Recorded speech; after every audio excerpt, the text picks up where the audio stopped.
நம்முடைய வழிநடத்தி கொண்டிருக்கின்ற நாடாளுமன்ற உறுப்பினர் நம்முடைய தலைவர் சின்னையா அவர்களுக்கும் அதே போன்று தமிழகத்தில் 234 சட்டமன்ற உறுப்பினர்கள் அவையிலே பேசுகின்ற போது எதையும் அந்த அளவுக்கு கூர்ந்து கவனிக்காத முதலமைச்சர்கள் நம்முடைய அந்நியார் அவர்கள் பேசுகின்ற போது அதை குறிப்பெடுத்து அதற்கான அவர் சொல்கின்ற அந்த கோரிக்கைகளை நிறைவேற்றுகின்ற அளவிற்கு சட்டமன்றத்தில் உங்களுக்கு நல்ல ஒரு வரவேற்பு இருக்கிறது பொதுமக்கள் மத்தியிலே.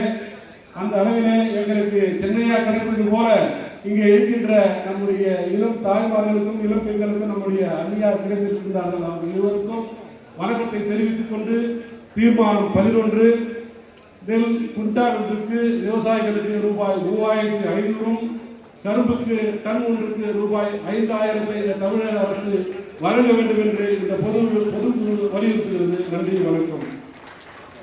அடுத்ததாக இளைஞர்